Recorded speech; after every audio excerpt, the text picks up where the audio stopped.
Hello, welcome to another edition of Northern Southerner Beer Reviews with your host, Jonathan Brown. And the beer I've got now is a beer which is kind of aimed at the gluten-free market for people who are allergic to gluten in wheat products. And I had a few beers a while back. I did a good one from Walltop, and I've had another one, also a gluten-free beer. It was a Brewdog one. I haven't actually done a review for that one. I can't remember. It was called Vagabond Pale Ale, I think it was called. That weren't bad either. And I'll tell you what, when you eat something which is gluten-free and compare it to something with gluten in, I can hardly tell any difference at all with, gluten-free and gluten products. So this one I picked up, and it's from a brewer which I very much respect. I like a lot of their beers, and it is St. Peter's, and it's their G3 gluten-free beer, coming in at 4.2%. Lovely jubbly. There you go, boys and girls, in that wonderful old bottle, and that's the St. Peter's. That's St. Peter's in Bungay. That is the actual Brewers Hall. I think that is a picture. Is it? Yeah, St. Peter's Hall. That's 1280 AD that was built. And if you notice, the bottles are kind of like medieval looking as well. So I'll read the historical notes on St. Peter's Brewery. I can't remember if I did it on when I did the cream stout, but I'll do it on this one. St. Peter's Brewery is located in a medieval hall in a remote and beautiful corner of Suffolk. There our beers begin their lives deep below the brewery with water drawn from a pure source, and it's a well over 700 years old. And our beautiful flask-shaped oval bottle is a faithful copy of one produced in 1770 for Thomas Gerard of Gibbstown in Philadelphia. But I think they have slightly changed these bottles recently. They used to be more oval, but let's crack her open. Anyway, this beer's got Amarillo hops in, the American hop. So there is the beautiful St. Peter's crown there. See what we get from the neck.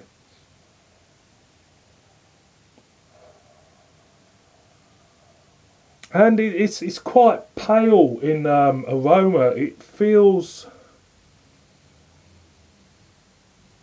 there's a little hint of fruit there, but not much.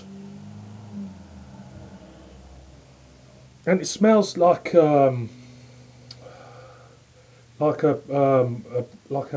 long kind of like a long grass. You know that grass you get with those kind of like darts you get when you were a kid and you used to pick them off and throw them at people and that, and you used to stick in your jumper when you were at school and that. And you used to have a kind of like a smell to it, and it's like that as well. There is a slight hint of melon there, and maybe even a lime, but not much. But it reminds me of that grass you used to get at school. It used to grow. I can't remember what grass it is. You used to have these little darts on. Anyway, let's pour out like we do. See what she comes out. Very pale looking. Very pale looking. So let's give her a swirl.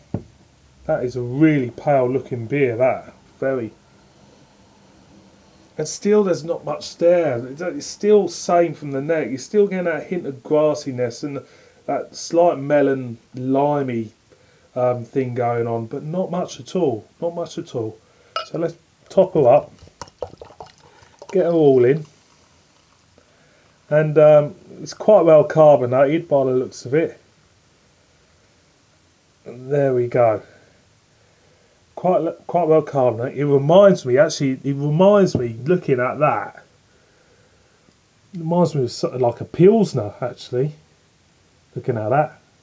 But never mind. So we go in. Cheers.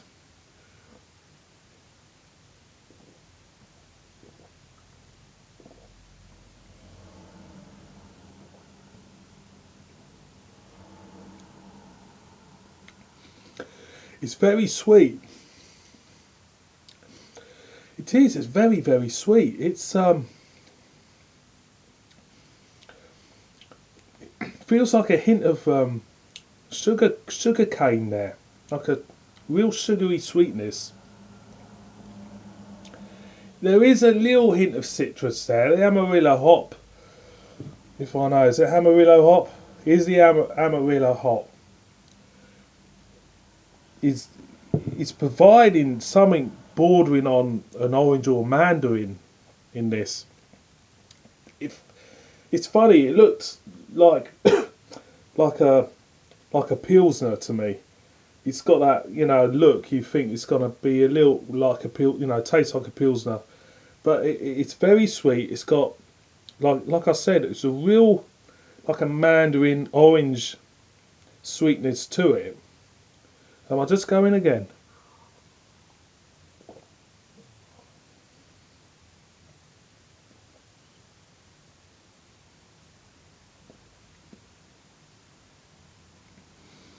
You do get a sweet orange at the back of the throat there, but it's not very bitter.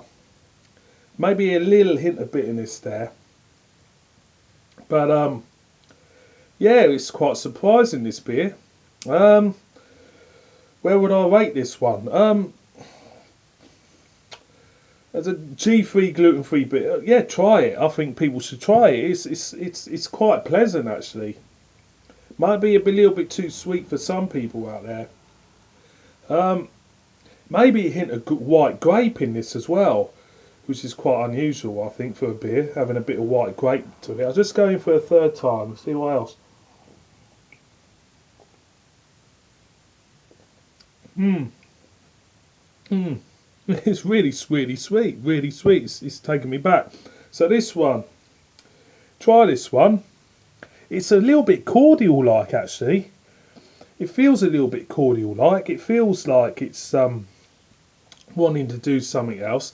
Tiny hint of watery, kind of like wateryness there. Yeah, strange one that. So boys and girls, St. Peter's, gluten-free beer. Give it a go. Give it a go. I'd like to know what other people think of this one. Yeah, it's a weird one.